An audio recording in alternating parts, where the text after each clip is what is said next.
વડોદરામાં તંત્રના પાપે કરજણના 150 વિદ્યાર્થીઓનું ભણતર અંધકારમય બન્યું છે। પિંગલવાડાની પ્રાથમિક શાળામાં વિદ્યાર્થીઓ જીવના જોખમે ભણવા માટે જઈ રહ્યા છે। વરસાદની સિઝનમાં વર્ગખંડમાં પાણી ટપકી રહ્યું છે તો શાળાની દિવાલો પણ ગમે ત્યારે તૂટી પડે તેવી હાલતમાં છે। મહત્વનું છે કે આ શાળામાં 1 થી 8ના વિદ્યાર્થીઓ ભણવા માટે આવતા હોય છે, જે અંગે સ્થાનિકો દ્વારા વહીવટી તંત્રને વારંવાર રજૂઆત પણ કરાઈ છે અને નવી શાળાના બાંધકામની અપીલ પણ કરાઈ છે। તેમ છતાં નઘરોળ બની ગયેલા વહીવટી તંત્ર દ્વારા કોઈ પણ પ્રકારના ચોક્કસ પગલાં લેવામાં આવતા નથી। એક તરફ રાજ્યના શિક્ષણ વિભાગ દ્વારા ગરીબ ઘરના વિદ્યાર્થીઓને સારું શિક્ષણ મળે त्या પ્રકારના તમામ પ્રયત્નો કરવામાં આવી રહ્યા છે, ત્યારે વડોદરા જિલ્લા પ્રાથમિક શિક્ષણાધિકારી જે મહેશ પાંડે છે તેમના પાપે કરજણ તાલુકાના લગભગ 150 જેટલા વિદ્યાર્થીઓ છે તેમનું ભવિષ્ય જે છે તે જોખમમાં મુકાયું છે, અંધકારમય બન્યું છે। જો સમગ્ર મામલાની વાત કરવામાં આવે તો કરજણ તાલુકામાં પિંગલવાડાની પ્રાથમિક શાળા આવેલી છે। તે શાળા લાંબા સમયથી અત્યંત જર્જરિત છે। શાળાના જે વિદ્યાર્થીઓ છે તેમને વર્ગખંડમાં બેસવાનો પણ ડર લાગી રહ્યો છે અને અત્યારે ચોમાસું શરૂ થઈ ગયું છે, ત્યારે જ્યારે વિદ્યાર્થીઓ અંદર ભણતા હોય ત્યારે વર્ગખંડમાં વરસાદી પાણી જે છે તે પડી રહ્યું છે અને શાળાની જે દિવાલો છે તે ગમે ત્યારે તૂટી પડે त्या પ્રકારની પરિસ્થિતિનું નિર્માણ થયું છે।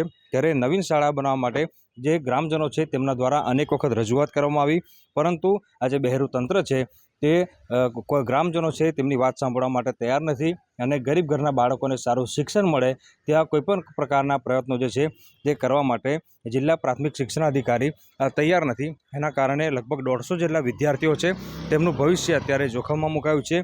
બીજી મહત્ત્વની વાત કરવામાં આવે તો જે સ્થાનિક લોકો છે તેમના દ્વારા શાળાની નજીક જ આવેલું એક મંદિર છે, મંદિરમાં બાળકો બેસીને ભણી શકે त्या પ્રકારની વ્યવસ્થા કરવામાં આવી, પરંતુ મંદિરમાં પણ બાળકોને પૂરતું શિક્ષણ જે છે તે મળી શકે त्या પ્રકારની વ્યવસ્થા નથી અને ધોરણ 1 થી 8ના જે વિદ્યાર્થીઓ છે તેમને જે શિક્ષણ મેળવવાનું હોય છે તેમાં ઘણી અડચણ આવી રહી છે અને શિક્ષણ જે છે તે મળી શકતું નથી। અનેક વખત જિલ્લા પ્રાથમિક શિક્ષણાધિકારીને રજૂઆત કરવામાં આવી, પરંતુ પ્રાથમિક શિક્ષણાધિકારી જે છે તે પોતાના એસી કેબિનની બહાર નીકળવા માટે તૈયાર નથી। એના કારણે કરજણ તાલુકાના પિંગલવાડાની જે પ્રાથમિક શાળાના 150 જેટલા વિદ્યાર્થીઓ છે તેઓના ભવિષ્ય સામે અત્યારે પ્રશ્નાર્થ ઊભો થયો છે। વિદ્યાર્થીઓ 150 જેટલા છે, એમાં 2 જ રૂમો એવી છે વ્યવસ્થિત, બાકી બધી બીજી રૂમોમાં બધે પાણી ટપકે છે અને ગામમાં વૈકલ્પિક સુવિધા છે, પણ ગામમાં જે આ સ્કૂલમાં જેવી પાણીની અગવડ છે, સુવિધા પેલું આ પાણી ટપકે છે, અત્યારે ચોમાસાની ઋતુ છે એવું જ પછી જે ધાર્મિક સ્થળો છે ત્યાં પણ એ જ અગવડ છે અને ત્યાં બેસાડીએ તો બાથરૂમ ટોયલેટની સુવિધા નથી, એટલે ત્યાંથી બાળકોને પાછું અહીં લાવવું પડે ને બીજું કે એમડીએમની સુવિધા પણ હવે અહીંયા, એટલે ત્યાંથી બાળકો અહીંયા આવે કાદવ કીચડમાં એટલે અગવડ પડે અને 6 થી 8ની રૂમોમાં પાણી ભરાઈ જાય એટલે બધી જ રૂમોમાં પેલું ટપકે, ધાબા પર પાણી હોય એટલે એક પણ દિવાલ બાકી નહીં રહેતી અને બધે જ પાણી ટપકે। એટલે સરકારને મારે એટલી જ અપેક્ષા કે સત્વરે આ નિકાલ લાવે અને પછી જલ્દીથી બધું કામગીરી હાથ કરી દે।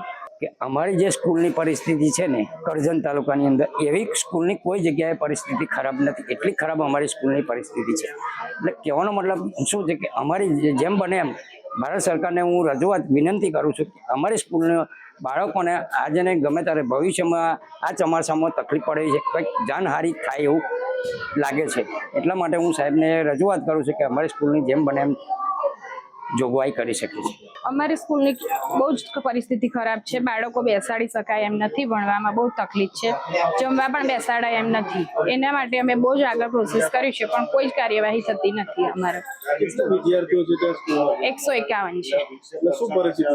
અમારા તો એની બહુ જ પરિસ્થિતિ ખરાબ છે, ગામમાં આગળથી કહેલું છે કે મંદિરમાં બેસાડી પણ મોટી છોકરીઓ પીરિયડમાં હોય એટલે બેસાડી શકાય એમ પણ નથી, સંડાસ બાથરૂમની કોઈ જ વ્યવસ્થા છે નહીં અમારા મંદિરમાં પણ, એટલે વહેલી તકે અમારા ગામનું સ્કૂલની શાળાનું કંઈક કાર્ય થાય એના માટે રજૂઆત છે।